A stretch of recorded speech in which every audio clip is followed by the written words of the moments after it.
Okay, so I don't know exactly why I wear this specific hat. Well, I know why, because my other AEW specific hat was a Dynasty hat. But every single time I wear this, it's either a good luck charm or a bad luck charm. And tonight, it was a bad luck charm.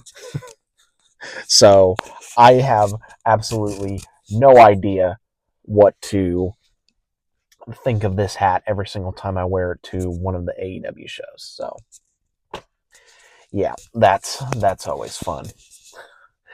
Hey guys, what's going on? It's Daniel Strunk from QuickTime Reactions, and I just got done watching AEW Double or Nothing, and I wanted to give you guys my thoughts on the show. I thought it was a pretty darn good show tonight. Um, a lot of choices that I did see happening, and a lot of choices that I did not see happening, which is very, very interesting. So let's kick things off with the buy-in. There were only two matches on the buy-in show, um, one of which was in my predictions video that I talked about, which was Megan Bayne and Penelope Ford versus Harley Cameron and Anna Jay. And these two teams had a pretty good solid match between them. In the end, though, Bane was on the outside attacking Anna Jay, while Harley Cameron was on the inside hitting um, Penelope Ford with her finishing move, which, yes, that is what it's called, the finishing move, to win the match. The babyface team actually won, which I'm not disappointed in. I think Harley Cameron is awesome. I think she's doing really amazing work, but I guess in a way, like she didn't pin Bane, which was like my main concern um, going into this match. But you know, I just thought, you would want to push Megan Bayne a little bit more, but hey ho, that's just me thinking. 0-1 in my predictions. The other match on the pre-show was an 8-man match with AR Fox, ROH World Champion Bandito, and Commander and Hologram taking on Rocky Romero, Trent, and the Crew, which is Action Andretti and Leo Rush. So fun little 8-man that they had on the pre-show. Really fast, really kinetic, all sorts of really cool spots. In the end, though, Bandito did hit his 21 plex onto who was it? Was it Action and it was either Action Andretti or Rocky Romero, one of the two, to pick up the win for their team.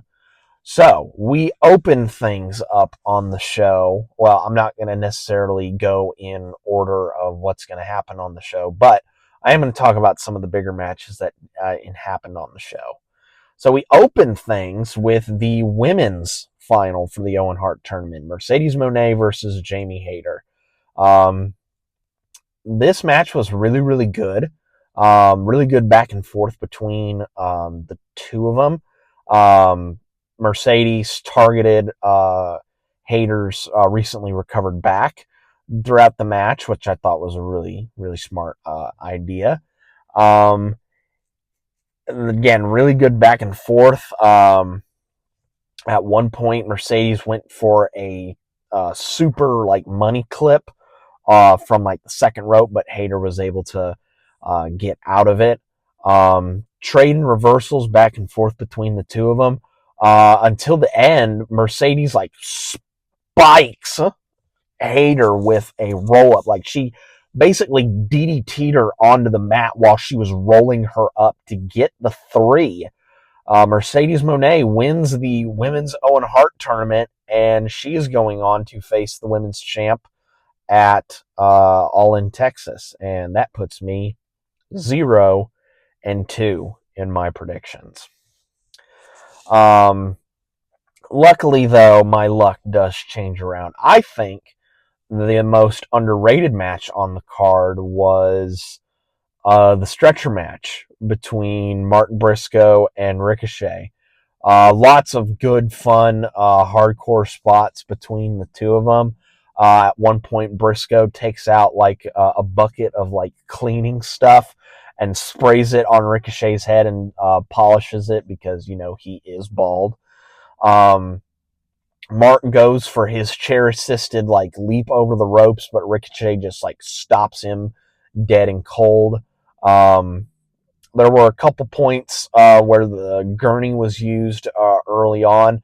Ricochet tries to do a shooting star off of the apron onto the gurney, and he just eats a whole lot of shit on that gurney. And I'm just like, I know the gurney has pads on it, but at the same time, I'm like, oh, that has to hurt.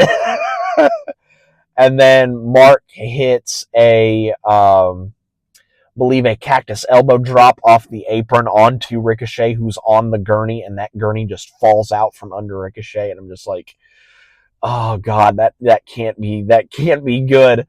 Towards the end of the match, Mark is bleeding a gusher, and I'm just like, Mark, you're taking away all the blood from Anarchy in the Arena, and two, you look disgusting.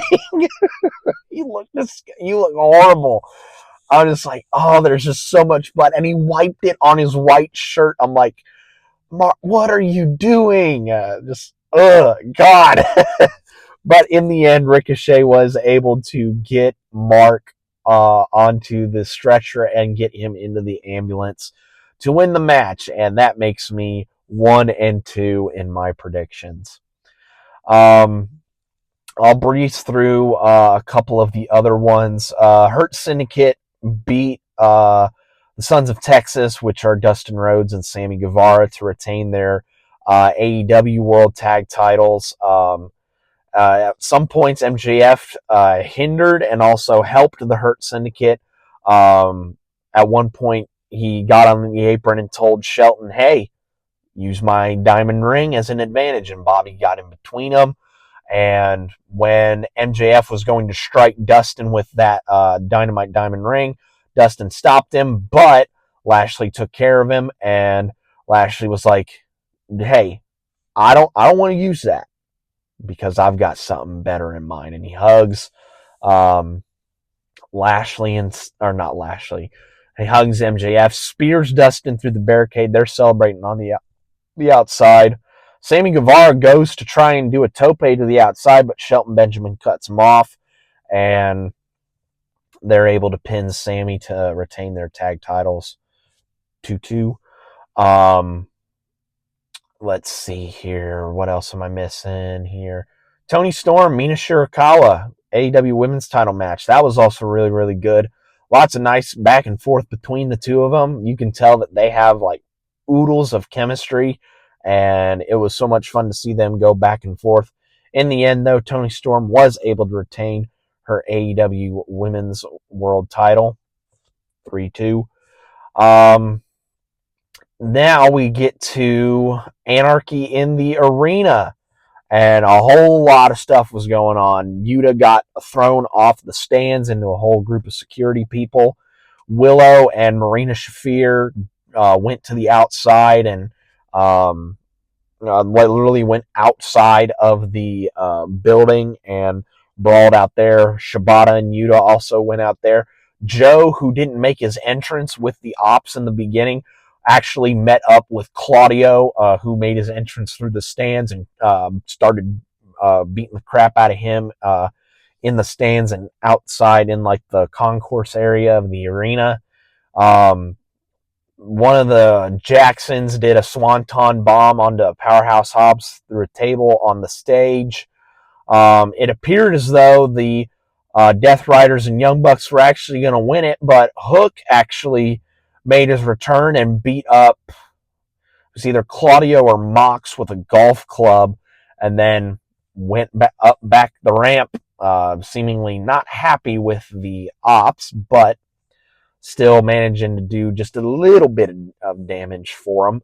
It looked as though the babyface contingent was going to win until Gabe Kidd showed up and attacked Kenny Omega. Of course, Gabe Kidd aligning himself with the Young Bucks and the Death Riders in the lead up to this. It appeared as though they were going to hit. Actually, they did hit an EVP trigger on Kenny Omega, who had his mouth full of thumbtacks, but the babyface Samoa Joe was able to break up that pin. Death Riders are beating up, Joe, and was it in this? No, it was not during this match. It was during another match. But yeah, as the heels are brawling and taking out Joe, some more of the babyface contingent are, drag out some of the heels, take them over to where the ambulance is still at, and hey ho, a bloody Mark Briscoe comes out to help out the babyface contingent, loads every single one of the Death Riders into that ambulance, and you have the Ops and Willow guarding the ambulance doors to make sure that none of the Death Riders get out, and the Bucks are left all alone with Kenny and Swerve Strickland. They hit double V triggers in the ropes. Kenny takes one of the Bucks and hits a one-winged angel off the stage through an exploding table. And Swerve hits a Swerve Stomp on the other Buck with a thumbtack-riddled shoe. And the babyface contingent win Anarchy in the Arena 4-2. Paragon lost to the Don Callis family, which are Takeshita, Fletcher, and Alexander. Seeing this match just makes me want to see O'Reilly versus Alexander, because they had some really good back and forth in this match. Alexander, of course, cleaning house like he is, because he is the walking weapon. But in the end, though, Fletcher actually pinned O'Reilly, which I was surprised at. I would have thought that either, Fletcher or Alexander would have pinned Cole to kind of set up his next TNT program leading into All In, but hey ho, whatever. Afterwards, the rest of the Paragon tried to ambush the Don Callis family, but Lance Archer, who was out there doing commentary, comes in to help them. Rocky Romero and Trent also come out to help the heels, but who else should come out but the Hounds of Hell, Brody King and Tomohiro Ishii, and not only that, but the New Japan president himself, Hiroshi Tanahashi, making an appearance during his last year as an active wrestler. He comes in, hits a sling blade on Fletcher, and Cole hits the boom on Fletcher. So it definitely seems like we're getting Cole versus Fletcher at All In Texas, potentially. But it was also really cool to see, Brody, Ishii, and Tanahashi kind of show up on the show and, do their thing. And also 5-2. Feel like I'm missing another match here. My mind is probably blanking on it. And then, of course, we have our main event, which was Ospreay and Hangman Page. Oh, I know exactly the match I'm missing. Okada and Speedball Mike Bailey. This is my pick for match of the night. So good, so much great chemistry between these two.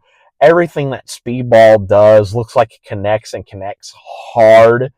Every single one of those kicks and knees is just so bad. So bad and yet so good at the exact same time. But in the end, though, Okada was able to hit a Rainmaker and retain his Continental Championship 5-2. Or no, 6-2. And then we had the main event, which was Ospreay and Hangman Adam Page for the Owen Hart men's final. started out with really good back and forth between the two guys, and then it got physical really, really quick. Both guys trying to go for their finishes, buckshot, hidden blade, all that good stuff. Counters upon counters, not only technical but also very brawly as well, because at one point Page just hits a big slap on Ospreay, who just immediately flips a shit and starts beating the crap out of Page. And then Page looks like he's going to go for a buckshot, but that's countered. Ospreay hits a Styles Clash off of the apron, and Page looked like he almost broke his neck. That was scary as ever. But in the end, though, after multiple counters and after multiple kickouts and multiple finishers, Hangman Adam Page was actually able to beat Ospreay to win the Owen Hart tournament. He will go on to face Jon Moxley at All In Texas for the world title. Now, I remember saying in my predictions video that I was going to be happy with either one of these guys winning, because it tells a really good story. Like, Will's trying to cement his spot at the top, and Page trying to be on this redemptive arc for, going insane for the last 2 years of his career, trying to get back to where he was before the downfall had occurred. So both those stories, I think, are really, really good. I'm just surprised they actually went with, Page. Not to say that that decision is a bad one, but I would have thought, your uber, mega baby face in Will Ospreay would have been the type of person to take down, the nasty heel that is Jon Moxley. But I need to see what happens in the build-up, the remaining weeks of television to, see how that transpires with this build between Moxley and Page. So I'm very interested in seeing what happens there.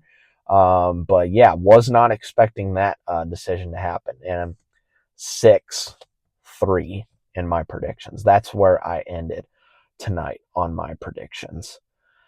But yeah, AEW Double or Nothing was a pretty fun show, I gotta say. Lots of great matches, lots of moments that I was not expecting, a couple of hidden gems that I wasn't expecting on the show, and just all around good fun. And I cannot wait for their next show in July, All in Texas. It's going to be a pain in the ass to come up and watch this show and then immediately try to rush home and catch Saturday night's main event, because, WWE doesn't see AEW's competition. Right, guys? Right. So that'll be fun, but, that's just, people with, lots of time on their hands problems, but, I just got to deal with it. So I will see you guys for AEW All In at the next pay-per-view. But of course, the next wrestling pay-per-view that I'm going to be covering will be when Worlds Collide and Money in the Bank. So that'll be a fun weekend of coverage as well. But in the meantime, guys, be safe out there. And remember, if your best friend who had an ambulance match early on still has that ambulance out there, you might want to ring him up and say, hey, can you come in and help us really quick? Because he just might. And I will see you guys next time.